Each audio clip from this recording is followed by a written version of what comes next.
Assalamualaikum warahmatullahi wabarakatuh. Waalaikumsalam Waalaikumsalam warahmatullahi warahmatullahi wabarakatuh. wabarakatuh.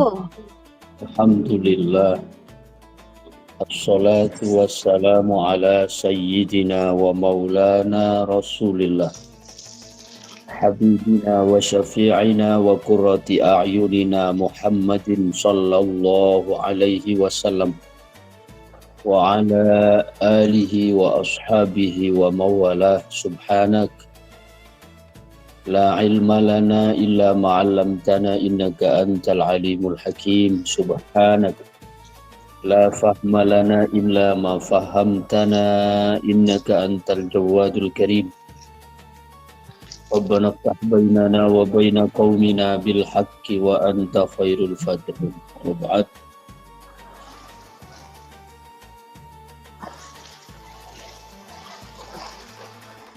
Kita lanjutkan pembahasan kitab Ithafus Sa'il Bijawabil Masyail.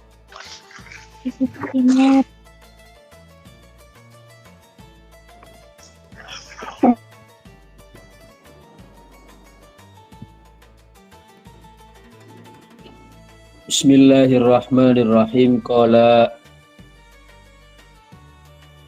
al-musannif rahimahullah wa nafa'na bihi wa bi'ulumihi wa bi anwarihi fid dharaini amin ya rabbal alamin.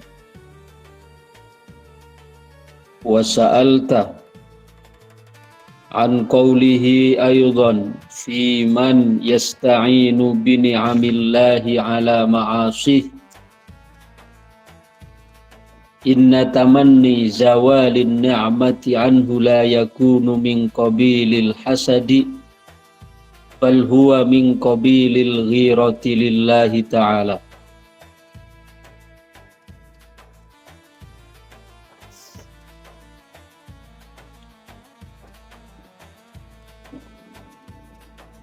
Selanjutnya kamu bertanya mengenai ungkapan Imam Ghazali tentang orang yang menggunakan nikmat-nikmat Allah untuk bermaksiat kepadanya,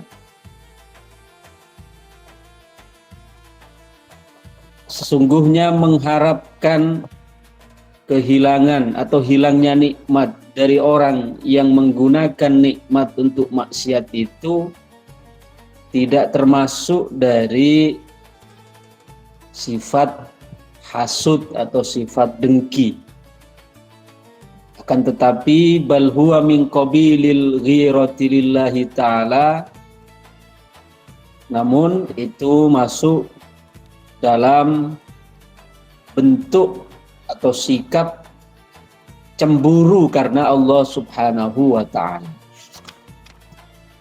Artinya Imam Ghazali juga beliau pernah menyatakan berharap hilangnya nikmat dari orang yang menggunakan nikmat itu sebagai kendaraan untuk bermaksiat. Itu tidak termasuk sebagai bentuk hasad, tidak termasuk dalam bentuk iri atau dengki, namun berharap nikmat yang ada di tangan orang justru digunakan untuk fasilitas maksiat, ya, itu adalah merupakan sikap atau bentuk kecemburuan terhadap Allah subhanahu wa ta'ala, cemburu terhadap nikmat Allah yang digunakan untuk maksiat itu. Secara umum kita mengetahui bahwa mengharap nikmat yang ada di tangan orang agar hilang itu kan hasud, gitu. Kita berharap nikmat yang ada di tangan orang itu binasa, itu kan hasud. Amin. Tapi di sini Imam Al-Haddad menjelaskan tentang pernyataan Imam Ghazali ini bahwa berharap nikmat yang dipakai oleh orang untuk menjadi fasilitas maksiat itu tidak termasuk hasud, kata beliau. Namun justru menjadi bentuk kecemburuan terhadap Allah. Artinya kita cemburu nikmat Allah digunakan sebagai fasilitas maksiat. Fa'lam annal haqqa ma dzakarahu rahimahullahu walakin law ja'alal insanu makana tamanni zawalin ni'mati 'anil 'asi su'alal hidayati lahu wat taufiqi li syukri rabbih wa wada'an ni'mata haitsu yuhibbu lakana ahsan. Penjelasannya Imam Al-Haddad, apa yang disampaikan oleh Imam Ghazali di atas itu benar, artinya bahwa berharap nikmat yang digunakan oleh orang untuk fasilitas maksiat itu tidak termasuk hasud, tapi masuk dalam bentuk kecemburuan terhadap nikmat Allah yang digunakan untuk maksiat. Itu benar, kata Imam Al-Haddad. Namun seandainya seseorang menjadikan atau ketimbang, seandainya dia ketimbang mengharap hilangnya nikmat yang digunakan fasilitas oleh orang-orang yang maksiat itu, diganti dengan su'alal hidayah, mendoakan hidayah kepada mereka, wat taufik, dan mendoakan supaya mereka diberi taufik untuk mensyukuri nikmat Allah. Artinya dia diberi nikmat oleh Allah, sepatutnya kan tidak digunakan untuk maksiat, gitu. Tapi nikmat yang dia terima harusnya digunakan untuk ketaatan sebagai bentuk ungkapan syukur. Wa wad'un ni'mati haitsu yuhib, dan mendoakan agar nikmat yang Allah berikan itu digunakan sebagaimana mestinya yang Allah ridhoi. Lakana ahsan, maka yang demikian itu akan jauh lebih baik. Jadi namun yang lebih ideal, kata Imam Al-Haddad, seandainya ada orang ketimbang mendoakan, ketimbang berharap nikmat yang digunakan orang yang bermaksiat itu sebagai fasilitas untuk mengerjakan maksiat, dia malah diganti dengan mendoakan kebaikan atas mereka, hidayah atas mereka, taufik atas mereka, supaya nikmat yang ada pada tangan mereka itu dijadikan atau digunakan sebagaimana yang Allah ridhoi, maka sikap yang begini itu jauh lebih baik. Jauh lebih baik. Wa minal awwali ma yuhka an Dhinnunil Masri rahimahullah. Dari kisah yang pertama, tentang yang pertama, artinya yang mendukung dari apa yang disampaikan oleh Imam Ghazali, ada contoh kisahnya ini, yaitu kita mengharapkan nikmat yang ada pada tangan orang yang bermaksiat, nikmat itu digunakan sebagai fasilitas maksiat, kita mengharap agar nikmat yang ada pada tangan mereka itu hilang, itu tidak termasuk hasud. Ini ada kisahnya. Wa minal awal, dari penjelasan yang pertama, mayuhka an Dhinnunil Misri, yaitu seperti yang diceritakan dari Dhunnun al-Misri. Dhunnun al-Misri ini salah satu min kibaril auliya fi zamanih, salah satu tokoh wali di zamannya, masih seangkatan atau satu zaman dengan Rabi'atul Adawiyah. Beliau berasal dari Mesir, maka disebut Dhunnun al-Misri. Makamnya itu satu kompleks dengan Syekh Dhunnun al-Misri, kemudian ada juga makam Rabi'atul Adawiyah. Tapi ada yang mengatakan bahwa yang satu kompleks dengan makam Rabi'ah, yang satu kompleks dengan Dhunnun, ini bukan Rabi'ah yang di Basrah ya. Di Rabi'ah di Mesir. Wallahu alam, namun yang jelas itu adalah makomnya Zunnun al-Misri dan Rabi'atul Adawiyah, walaupun ya ada yang mengatakan makomnya tidak di Mesir, namun tetap beliau satu zaman dengan Zunnun al-Misri dan Rabi'atul Adawiyah. Annahu nazara fil bahri ila zawraqin fihi jama'ah. Suatu ketika Imam Zunnun al-Misri melihat di laut ada sebuah sampan. Fihi jama'atun, yang di atas sampan itu memuat sekelompok orang. Yuriduna ba'dal amakin, yang hendak menuju ke sebuah tempat.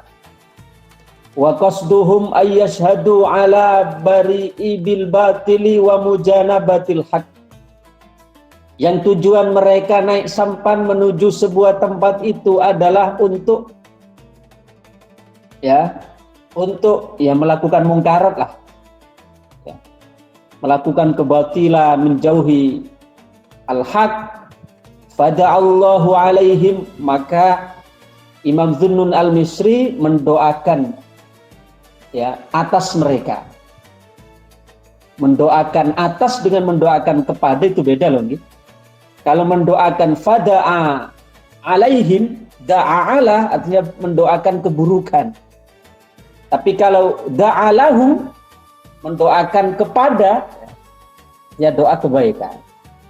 Zunnun al-Misri ketika melihat ada orang yang ada di atas sampan itu menuju sebuah daratan yang tujuannya untuk melakukan kebatilan, maka beliau mendoakan atas mereka. Faghariku, ya, faghariku, maka mereka semuanya tenggelam.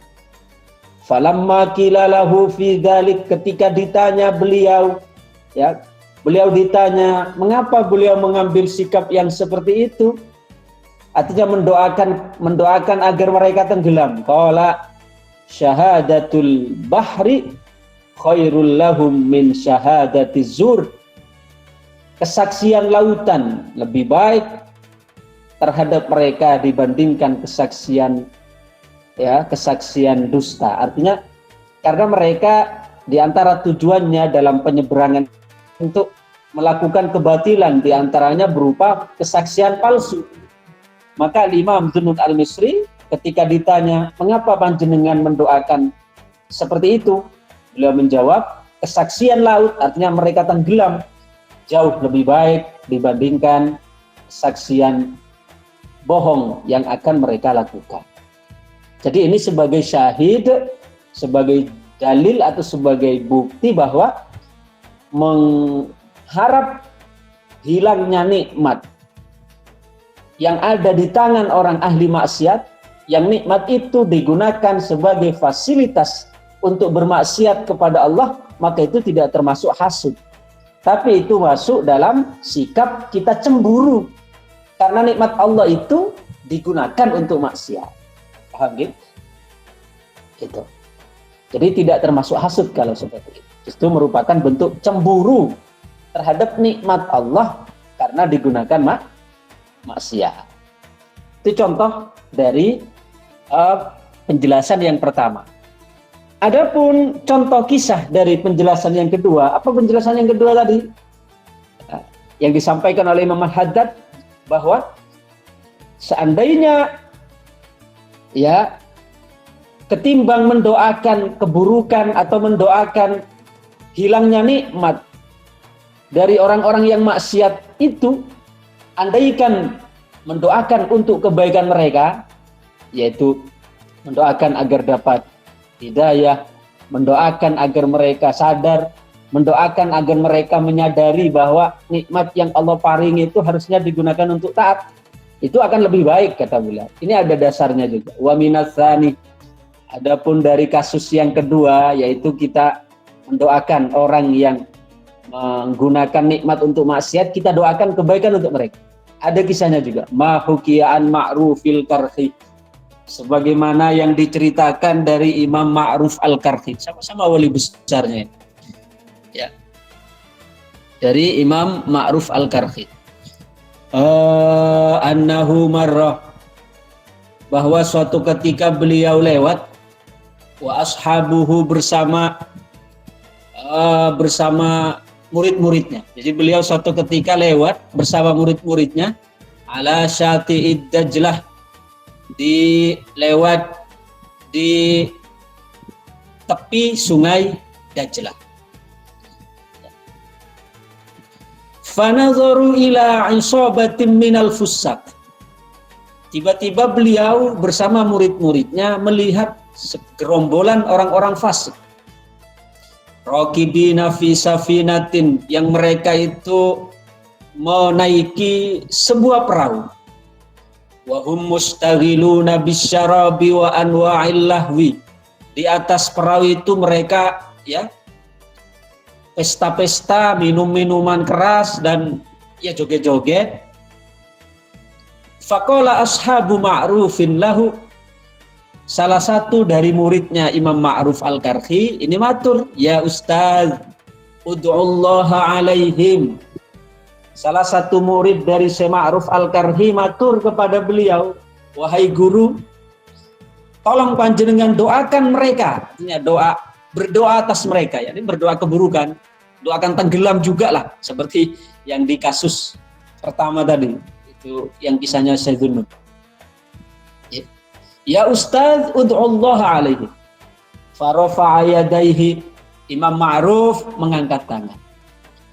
Wa qala, lalu beliau berdoa, Allahumma kama farrahtahum fid dunya fafarrihhum fil akhirah. Beliau mendoakan, ya Allah, sebagaimana panjenengan menyenangkan mereka di dunia, artinya mereka sekarang bersenang-senang di atas perahu, sebagaimana mereka menyenangkan, sebagaimana panjenengan menyenangkan mereka sekarang di dunia, fafarrihhum fil akhirah, maka panjenengan senangkan juga mereka di akhir. Faqala lahu ashabihi fi dzalik.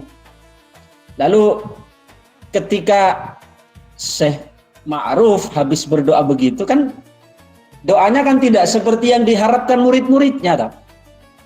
Soalnya murid-muridnya ini mengharapkan berdoa keburukan, doakan tenggelam kayak, atau doakan untuk supaya disamban petir kayak. Tapi ini Syekh Ma'ruf malah mendoakan, ya Allah, panjenengan paringi mereka kesenangan nanti di akhirat seperti mana mereka merasa senang sekarang di dunia. Ya. Artinya muatan doanya kok malah didoakan untuk kebaikan. Maka ketika ditanya oleh murid-muridnya, beliau menjawab, ya, faqala idza farrahahum fil akhirah. Maksudnya adalah jika Allah nanti membahagiakan, menyenangkan mereka di akhirat, taba alaihim, maka niscaya Allah akan memberi taubat atas mereka, akan mengilhami mereka supaya bertaubat. Falam yalbasu anja'u ila syaikhi taibin. Belum orang-orang, ya, belum, artinya belum lama dari Syekh Ma'ruf menjawab pertanyaan murid-muridnya tentang kejanggalan doa. Mereka ahli maksiat kok malah justru didoakan kebaikan. Tiba-tiba mereka gerombolan orang-orang fasik ini anja'u ila syaikhi, mereka datang kepada Syekh Ma'ruf taibin, mereka semua datang dalam keadaan bertaubat. Oke. Jadi lihat perbedaannya antara kasus yang pertama tadi dengan kasus yang kedua. Kasus yang pertama tadi contohnya Syekh Zunnun Al-Misri, beliau ketika melihat, ya, ketika beliau melihat orang di atas sampan menuju ke sebuah tempat tujuannya untuk maksiat, ya, untuk saksi palsu, mendoakan keburukan atas mereka. Ya Allah, laut lebih baik menjadi saksi atas mereka dibandingkan mereka melakukan saksi palsu atas manusia. Tenggelam semua, mati. Artinya Syekh Zunnun untuk kisah yang pertama beliau apa? Berharap nikmat yang digunakan oleh orang-orang yang ahli maksiat itu hilang, gitu. Itu termasuk. Tapi sebagai bentuk cemburu terhadap nikmat Allah sebab digunakan maksiat. Tapi yang lebih sempurna kata Imam Al-Haddad, dibanding mendoakan keburukan atas mereka, nikmat yang ada pada mereka hilang, lalu mendoakan hidayah, taufik kepada mereka, ini jauh lebih sempurna. Yaitu yang dicontohkan dalam kisah yang kedua adalah kisahnya Imam Ma'ruf Al-Karhi, ya, ketika beliau berjalan di tepi Sungai Dajlah, bertemu dengan segerombolan orang fasik juga. Mereka bahkan joget-joget sambil minum-minum di atas sampan, di atas perahu. Lalu murid-murid beliau meminta agar Imam Ma'ruf berkenan mendoakan agar mereka ditimpa kecelakaan, disambar petir atau ditenggelamkan. Ya, kalau pinjam bahasanya Bu Susi gitu. Tapi justru beliau berdoa, ya Allah, seperti mana panjenengan menyenangkan mereka sekarang di dunia, senangkan juga mereka kelak di akhirat. Ini kan janggal doanya sekilas gitu.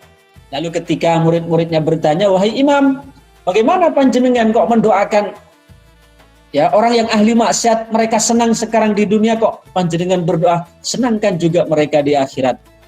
Imam Ma'ruf menjawab, ya karena kalau Allah memberikan kesenangan mereka di akhirat nanti, maka di dunia sekarang akan Allah bagi tahu buat dia. Akan Allah ilhami hatinya untuk bertaubat. Lalu Allah terima taubatnya, lalu dia akan disenangkan di akhirat. Selang beberapa saat setelah itu, semua orang-orang fasik tersebut datang kepada Imam Ma'ruf dalam keadaan bertaubat. Oke, paham gitu? Baik. Wa hadzal ladzi fa'alahu Ma'ruf. Wa hadzal ladzi fa'alahu Ma'ruf akmalu wa huwa wasfur ruhama.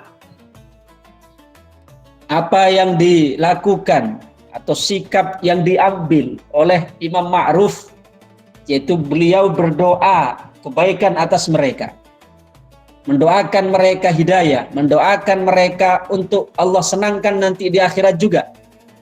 Maknanya kan mengandung makna mendoakan kepada Allah agar mereka diberi hidayah. Sikap beliau ini adalah sifat yang menunjukkan akmal, sifat yang lebih sempurna, wa huwa wasfur ruhama, dan ini adalah sifatnya orang-orang yang penyayang.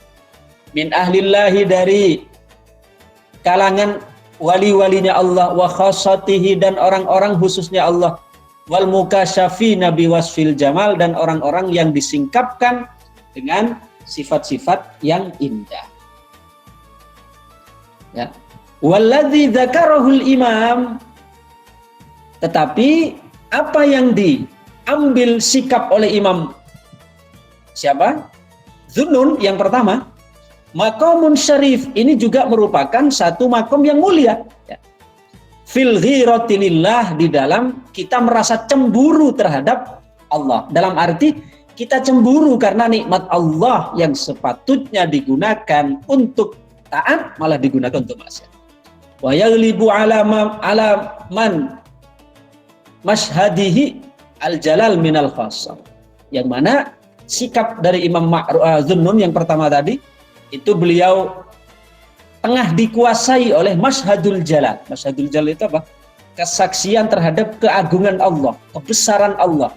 Yang mana nikmat Allah yang besar harusnya jangan digunakan untuk maksiat, tapi digunakan juga untuk taat. Paham gitu? Jadi dua-duanya itu adalah dua makom yang mulia. Untuk Imam Zunnun al-Misri, makom yang mulia beliau ya mendoakan agar nikmat yang dipakai orang ahli maksiat itu dicabut oleh Allah, karena itu keluar dari sifat cemburunya terhadap nikmat Allah yang digunakan untuk fasilitas maksiat. Tapi sikap yang diambil oleh Imam Ma'ruf Al-Karhi yaitu apa? Yaitu beliau mendoakan kebaikan atas orang-orang yang ahli maksiat, itu juga merupakan sifat yang sempurna yang menunjukkan belas kasihannya terhadap orang-orang ahli maksiat, didoakan dengan kebaikan. Jadi dua-duanya tidak bisa disalahkan. Ya, mereka memang sedang berada dalam posisi penyaksian yang berbeda. Yang satu menyaksikan keagungan jalal, ya. Yang kedua menyaksikan keindahan jamal. Paham gitu? Wa alam annal ghirata kismani. ketahuilah bahwasanya rasa ghirah, cemburu terhadap Allah, artinya cemburu terhadap Allah bukan Allah kita cemburu, tapi maksudnya kita cemburu manakala larangan-larangan Allah diterjang, nikmat-nikmat Allah digunakan untuk maksiat, namanya ghirah.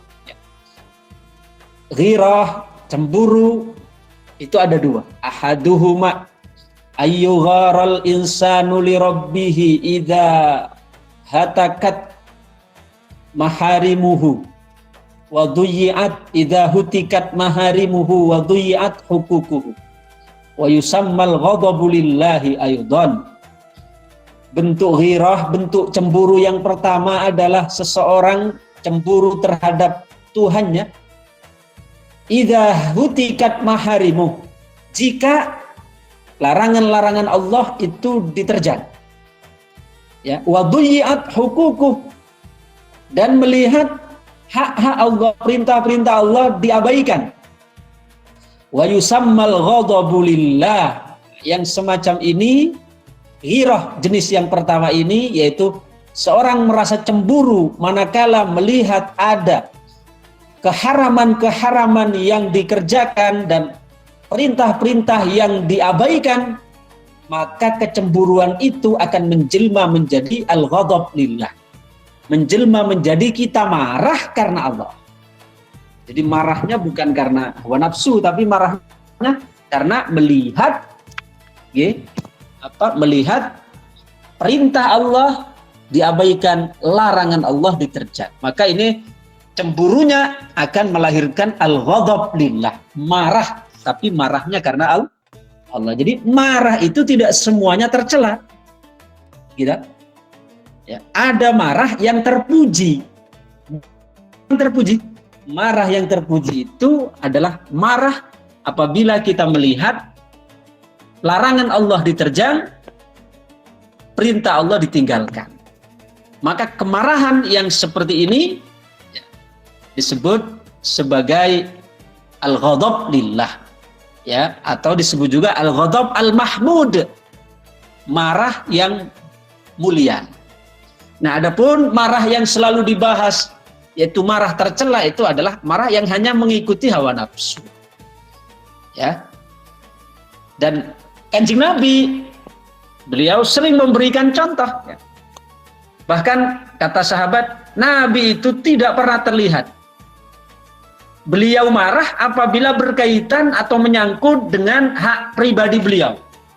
Coba beliau dicekik, beliau mau dibunuh, beliau dilempari batu, beliau tidak pernah marah balik. Lalu berkaitan dengan hak beliau, beliau lebih banyak memaafkan, kompromi. Tapi Nabi itu apabila melihat larangan Allah diterjang atau perintah Allah ditinggalkan, nah itu beliau yang murka, beliau yang sampai kan ada riwayat Kanjeng Nabi nyaris membakar rumah orang yang meninggalkan jamaah kan. Itu salah satu bentuk bahwa bukan berarti Nabi tidak pernah marah. Marah beliau, tapi tempat marahnya di mana? Jadi kan ada marah yang mahmud, ada marah yang madhmum, ada marah yang tercela, ada marah yang terpuji. Marah yang tercela adalah marah jika kita hanya mengikuti hawa nafsu saja. Senggol sedikit langsung marah, ini namanya marah hawa nafsu. Tapi kalau marah yang boleh atau al-marah al-ghadab lillah, yaitu kita marah apabila melihat larangan Allah diterjang, perintah Allah diabaikan. Wa anhu yakunul amru bil ma'ruf. Nah, karena dengan adanya rasa cemburu terhadap larangan Allah yang diterjang atau perintah Allah yang ditunaikan, yang dilakukan, ini nanti akan melahirkan, akan mengefektifkan amar ma'ruf nahi mungkar. Jadi rasa marah itu untuk dikelola sebenarnya, ya. Bukan untuk dibuang ke akar-akar yang bawah, ya, untuk dikelola, untuk disalurkan sesuai dengan porsi yang Allah ridhoi. Nah, jadi kita boleh mengeluarkan kemarahan kapan? Ya ini untuk amar ma'ruf nahi mungkar. Melihat hal-hal yang mungkar, ya kita di situ harus marah. Tapi marahnya marah yang terpuji. Wa bughdudz zalimina waddu alaihim, dan demikian juga dengan marah yang karena Allah ini sekaligus untuk menolak kezaliman orang-orang yang berlaku zalim. Kama waqa'a dzalika li Nuh wa Musa alaihi wassalam, seperti halnya yang terjadi pada Nabi Nuh dan Nabi Musa. Nggih. Sekedar nggih masih ada nasab. Baik, sekarang yang kedua, wasani minal kismen. Adapun bagian yang kedua, ghirah yang kedua. Oke. Cemburu yang kedua. Ghiratul insani ala syai'in yukhtassu bih la yaqbalu syarikah kazauja wa nahwiha. Wa qad tufarritu hadhihi al-ghirah bil insan hatta yattahimu man laysa bimuttaham wa yakrahu ayyu syarikahu ghairuhu fi syai'in la yadiku bil musyarakah. Adapun cemburu yang kedua, kalau yang pertama tadi kan kecemburuan seseorang hamba terhadap Tuhan, nggih, berhubungan dengan agama. Yang kedua ada kecemburuan manusia terhadap perkara yang berhubungan dengan dirinya. Seperti halnya seorang istri cemburu dengan suaminya. Yang mana bentuk kecemburuan yang kedua ini terkadang berlebihan. Terkadang melebihi porsi, sehingga seringkali mentersangkakan orang yang tidak salah atau membenci siapapun yang padahal hanya dalam pandangan dia yang sempit dianggap sebagai pesaing, baik itu berkaitan dengan harta, dengan ilmu, sehingga di situ sering ada hasud, bahkan persaingan. Wa hadza laisa minal ghirah al mahmuda fi syai'. Ini bukan cemburu yang terpuji. Artinya apa ya? Cemburu yang kedua ini cemburu yang bersifat individu lah, bersifat personal. Kalau yang pertama tadi kan cemburu terhadap Allah, cemburu artinya cemburu terhadap syiar-syiar Allah yang diterjang, perintah-perintah Allah yang diabaikan, itu cemburu yang terpuji, karena disitulah akan tertegakkan amar ma'ruf nahi mungkar. Wa amma ghiratullahi ta'ala, adapun kalau dikatakan kecemburuan Allah, fa ma'naha annahu yugharu subhanahu ala 'abidih, karena Allah disebut oleh Nabi, innallaha la yughar, Allah itu sangat pencemburu. Apa yang dimaksud Allah sangat pencemburu? Maknanya bahwa Allah subhanahu wa ta'ala cemburu dalam arti Allah tidak meridhoi apabila hambanya melakukan maksiat atau penentangan terhadap perintahnya. Wa yugharu aidan alaihim ayyusyariku fi sifatihil khassah, dan Allah juga cemburu manakala cemburu dalam arti Allah tidak ridho loh, nggih. Artinya apabila seorang hamba mengambil dari sifat-sifat Allah yang bukan menjadi porsi sebagai hamba, contohnya sifat al-kibriya, sifat sombong, itu kan porsinya Allah. Jadi kalau orang bersifat sombong, ya itu adalah dia seperti dalam hadits qudsi, kata Allah, kibriya itu adalah selendangku. Jangan kita pahami selendang berarti Allah pakai selendang, bukan. Maksudnya selendang di sini adalah kebesarannya Allah. Maka barang siapa yang mengambil yang bersifat kibriya, sombong, maka sama saja dia merobek atau merebut dari selendangku itu. Ya, berarti kibriya bukan dari sifat hamba. Ya. Wal azama wal izzah, sifat keagungan, keluhuran, fa inna hadhihi sifat wa ma fi ma'naha, karena sifat-sifat ini tidak layak melainkan hanya layak pada Allah subhanahu wa ta'ala, al-malikil haq sebagai raja yang sesungguhnya, al-jabbar yang maha memaksa, la ilaha illa huwa al-azizul hakim, dia zat yang tidak ada Tuhan selain dia yang maha perkasa lagi maha bijaksana. Wallahu ta'ala a'la wa a'lam. Al-Fatihah. A'udzubillahi minasyaitonir rajim. Bismillahirrahmanirrahim. Alhamdulillahi rabbil alamin arrahmanir rahim maliki yaumiddin iyyaka na'budu wa iyyaka nasta'in. Ihdinas siratal mustaqim siratal ladzina an'amta 'alaihim. Amin wa sallim. barik ala sayyidina Muhammad wa ala alihi wa sahbihi ajma'in. Alhamdulillahirabbil alamin. Hamdan yuwafi ni'amahu wa yukafi mazidah ya rabbana lakal hamdu kama yanbaghi li jalali wajhika wa 'azimi sultanik. Allahumma sholli sholatan tunjina biha min jamil ahwali wal afat wa tutilana biha jami'al hajat wa tutahhiruna biha min jami' sayyi'at tarfa'una biha indaka aqsal ghayat min jami'il khairati fil hayati ba'dal mamat. Rabbana atina fid dunya hasanah fil akhirati hasanah wa qina adzabannar. Sallallahu ala sayyidina Muhammad wa ala alihi wa sahbihi baraka wasallam. Subhana rabbika rabbil izzati amma yasifun wa salamun alal mursalin walhamdulillahi rabbil alamin. Al-Fatihah. أعوذ بالله من الشيطان الرجيم بسم الله الرحمن الرحيم الحمد لله رب العالمين الرحمن الرحيم مالك يوم الدين إياك نعبد وإياك نستعين اهدنا الصراط المستقيم صراط الذين أنعمت عليهم غير المغضوب عليهم ولا الضالين يا رب العالمين. Amin ya rabbal alamin. Oke, demikian terima kasih. Assalamualaikum warahmatullahi wabarakatuh. Waalaikumsalam warahmatullahi wabarakatuh. wabarakatuh.